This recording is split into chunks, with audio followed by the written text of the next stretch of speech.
morning, PT on Ice Daily Show. I'm Dr. Lindsay Huey, lead faculty of extremity management, along with Mark Gallant and Eric Chacones. I'm so glad to be with you today. It's been a little while since I've been on here on a Clinical Tuesday, so I'm pretty pumped about that. Today's topic is regarding load, but specifically as it relates to foot health and wellness. And so the title is Load is Our Love Language, and it starts at the foot. And so that idea of load being our love language was really born from this weekend when we were at Ice Sampler. So I'm coming off of a high of being there with majority of our faculty. It was nonstop laughter and learning and manipping and loading, of course. So I'm really sore. So if I get up slowly from this kneeling position, it is because I'm very sore from the open and very sore from Mitch's program WODs. But before I dive deeper into the topic of load for our feet, just want to review all the live courses that are coming up. April 10th, we have lumbar spine, we have cervical spine, and we have extremity management. So I will be in Fenton with Mitch and Alan, and Rachel will be there. So lots of ICE friends. So please join. If you're thinking of hopping in this year, join us there because we have plenty of spots open, and check out our other course listings for 2021. Other live courses coming up are modern management of the older adult, April 17th, 18th, and then clinical management of the fitness athlete. That's a big weekend. We also have cervical spine and lumbar management. So check out ptonice.com to see all of those locations. And it kind of just keeps going for the rest of the year. We're pretty steady offering courses every weekend. So excited to see you on the road if we didn't see you at the Sampler. And I would plan your next year around Sampler if you've never been. This was my first live one, and so it's going to always hold a near and dear place to my heart. It was such a blast. So diving into today's topic, again, load is our love language, and it starts at the foot. So we often manage the foot in a very defensive manner. We do it by prescribing certain shoes with rocker bottoms or lots of cushion, or we prescribe orthotics, and we see that a lot in the medical model to manage that way, especially in our running population. You think you can just go to a store, they'll watch you run for a little bit, and then they prescribe this perfect shoe. But I really think and believe that is a Band-Aid to what we should be doing in managing our foot. We need to take the time to understand our foot and what really helps transmit force and make us more effective in our locomotion and then in our running. So for our athletes or kids or older adults that are running, they can't lose that ability to propel themselves forward. And this has a lot to do with our medial longitudinal arch. So just a little anatomy review of that is it's composed of so many structures, right? We have our first three metatarsals, our three cuneiforms, our navicular, our talus, and also the calcaneal bone is involved with that. The muscular supports are tibialis anterior and posterior, fibularis longus, flexor digitorum longus, flexor hallucis. And then we have our intrinsic foot muscles. A lot of times we focus on those extrinsic muscles, but what we really need to do is focus on those intrinsics as well. So that medial longitudinal arch is also supported with flexor digitorum brevis, quadratus plantae, and abductor hallucis. So a lot of the discussion around today, I want you to be thinking about all of these muscular structures. Our medial longitudinal arch needs to be both flexible and stable, and because it's both a shock absorber and it works in propulsion. So it has to transmit force longitudinally. And so if we think back to like that Band-Aid approach of providing shoes that don't allow us to interact with our ground well, or demand that our muscles actually help us propel forward, our foot muscles start to become really lazy. Another thing to consider is a foot that is too flexible can cause overpronation or hyperpronation. And this actually causes some overfatigue of the plantar flexors, and they start having to work much harder. This actually causes, when they start to work, so if our intrinsics aren't strong enough and doing their job, our plantar flexors start to overwork. And that causes more of a lift at the arch rather than a transmission of longitudinal forces across. So our propulsion gets poor, and then it leads to this sick cycle of hyper or overpronation. So there's this interdependent nature between our intrinsic foot musculature and the plantar flexors. And so I want you to be thinking of the importance of training both, right? And not or. We're not just going to address our intrinsics for foot health, but we also have to address surrounding musculature. And I think we often think of it reverse in practice. So I want to show you a couple things that I love to do to train both of these, because traditionally in the clinic, everybody's got that toe crunch down with the towel, and they've got foot doming on board, but we don't take it a step further.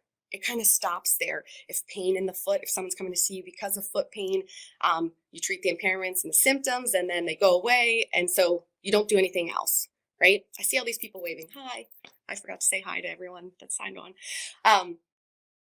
And so best management is let's take a measurement, right? We want to assess, not guess, that medial longitudinal arch. And I already kind of described the complexity of it.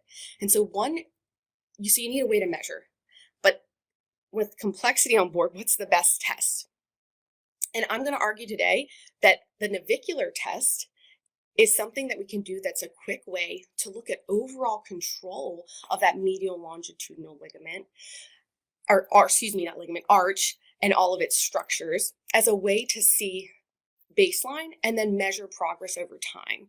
And specifically, Torlan in 2019 did a really great study out of Frontiers in Sports and Active Living on how to evaluate improved foot strength in athletes. And it was an update overall about the medial longitudinal arch, and it was more specific to runners, but just its importance in propulsion and in training those structures.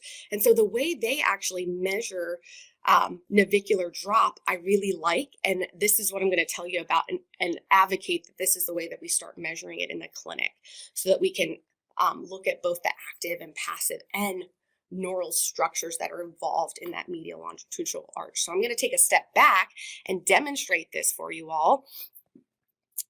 And Facebook, send me a message if you don't see me well, but I think I have this pretty lined up.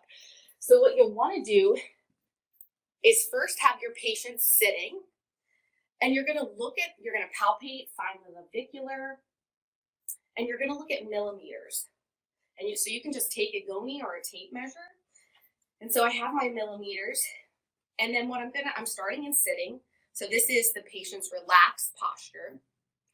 And in Torlan et al., what they prescribed is then go to a standing position by putting your the foot, the uninvolved foot, so the foot you're not measuring, actually on a 4 centimeter stool, 4-inch stool. So your steppers are good for these. So this is about 4 inches, or you can fabricate something in the clinic that's 4 inches. You'll be here, and then you stand up.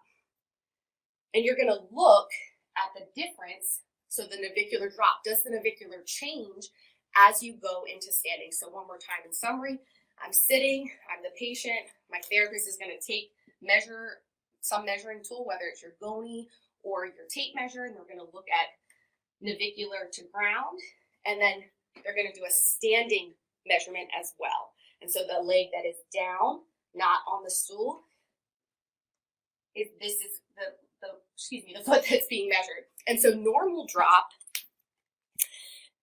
is about 5 to 9. Anything more than that is excessive. So that difference in measurement is what you'll take. So that kind of works like our normal navicular drop test.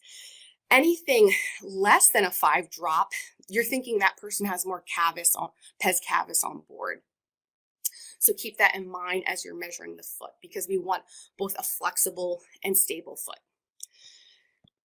So we first assess through that navicular test, and I want you to try that out in the clinic. If you're seeing someone with a foot condition this week, get them out of their shoes, get them out of their socks, and see what changes in that test. See if they have any drop or lack of drop. But it's a great screen for motor control and strength. So after we've measured it, what do we do next? Right? So I talked to you about the importance of not prescribing a Band-Aid. And now I want to talk to you about how will we load this. So if we have someone that has lack of control or weakness, so they have a pretty big drop, we want to start training those foot intrinsics, right? And I mentioned we often start with our towel curl, our like short foot exercises. But that's an isometric contraction, right? We need to progress past isometrics and get into concentric, eccentric, and then plyometric loading. Probably a year or so back, Jessica Davis did a great PT on Ice podcast that talked about the foot core system, and she provided a really great overview of like that short foot core system. So if you're interested in that, look back to that, or look back to the 2015 McKeon et al. Article that is the foot core system, a new paradigm for understanding intrinsic foot muscle function, because that provides a great overview, and I'm not spending as much time getting into that. What I really want us to focus on is once our patient has gotten that short foot activation, so they're able to control that navicular drop. So I'm going to take a step back over here now. When they're able to control this part, let's not stop here, right? Let's have them start to propel forward, right? Because that's really the role of the medial longitudinal arch, is that it needs to transmit that first forward. So we really want to do things that promote center of mass to move anterior over into midfoot. And how we do that is once they have this on board, getting that control, is moving into an RDL. So we get into a lot of RDL variations specific to the foot in our extremity management course. And I would encourage you all to take that course to learn what our progression is along the RDL. But in its most basic form, this is the RDL, right? So I'm going to transmit my force anterior and come back. I might use some cones. So this not only does an isometric, so I'm isometrically activating all those intrinsics that support the medial longitudinal arch, but I'm also transmitting my weight anterior. If I throw some cones in, then I'm getting anterior plus a balance component, and it's forcing all my little intrinsics to work and fire. This is also increasing somatosensory sensation of the ground. So there's people that are not getting barefoot. This gives them the opportunity to get out of that shoe and really interact with the ground. The other part of this is then start adding load, right? Add a kettlebell into this. So add a kettlebell and do that same variation. So not only leaning forward, but then varying your angles. I mentioned that interdependent relationship between our foot intrinsics, that medial longitudinal arch and all that supports it, and the plantar flexors. So say we do a really great job, you do the most amazing RDL variations, and you keep getting the patient stronger and they're handling that super well. What's the next phase? Because that RDL is working on not only isometric, but concentric and eccentric. As you move forward, that's that eccentric lengthening, and then the concentric is as you come back up. What's next? How do we get those plantar flexors trained so that they don't over fatigue, and we train them to do their very best? And I want you to be thinking about this not only for our runners, but for our young patients that are athletes, and for our older adults that have trouble just getting out of a chair or propelling themselves up on a stair, or just increasing their overall gait speed so it's more efficient and not so energy consuming. Let's start training the plantar flexors. And I don't mean just a heel raise. Yes, we can use those in the beginning. And yes, we can progress to single leg heel raises. And yes, we can load a single leg heel raise along the whole age continuum from young to older adult. But let's start doing some power movements. And that comes in with like our traditional just power clean. And I don't have any weight on this bar, but just to show you, let's think about our foot. We can have a great isometric contraction on board so that navicular, right, is a nice, good control here to start. And I do advocate doing this barefoot with your patients. And then what happens when we do a power clean? Sorry, I'm in a snatch position. CMFA people are going to yell at me. Let's get into this position. And what happens when we start to raise that triple extension? It's a plantar flexion, right? So our weight is initially in our heels, and then we start to transfer it forward and move into triple extension. Any power Olympic lift causes you to go through that triple extension, that plantar flexion. And I think this is where we really need to go to have that fitness forward step forward for our patients with foot conditions. And even patients where along the kinematic chain, the foot is part of the underlying problem. Let's get them doing power movements where they have to control not only here in that power position, but in that triple extension position. And it doesn't have to be with a barbell. It can be with a kettlebell. It can be with a dumbbell. And get your older adults doing this. And if they don't like the idea of doing a weight or something like that, you could even do a burpee, right? That involves some opening of your hips and some plantar flexion in a power way. And you've heard Christina Previtt talk awesome about the importance of not allowing your older adult to lose that power position. And even if it's just mini hops holding on. So I encourage you to think about how we can influence the foot by varying our loads, varying our prescriptions, stop just prescribing isometric strength dosages, move to concentric, eccentric, and then get to that plyometric power stage. In addition, getting barefoot is so important. And if you come to my course, my partner in crime, Mark, always teases me, but we need to get barefoot to actually train the feet. We need to, even as PTs, we'll travel around the country and I'll tell the PTs in the class to take their shoes off, and you can just tell some of their shoes are so tight. Their feet are which means their feet are inactive. They're not getting blood flow. You need to get out of your shoes. You need to do toe yoga, which is raise that big toe up, little toes down, little toes up, big toe down. These things help promote blood flow and get your feet ready for movement, and then start this loading process that I recommended. Not only for our patients, but for ourselves, right? We have to model foot health wellness. We need to be passionate about this in this space. And that does start with education at a young age. If we can intervene early in our kids and what kind of shoes they're wearing, advocating them to get barefoot, all the way to older adult, this is important.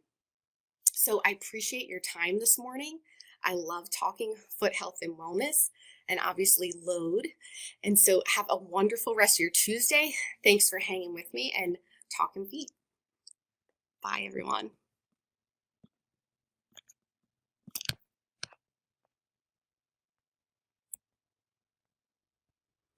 It'd be great if I learned how to turn this off right now. Have a great day.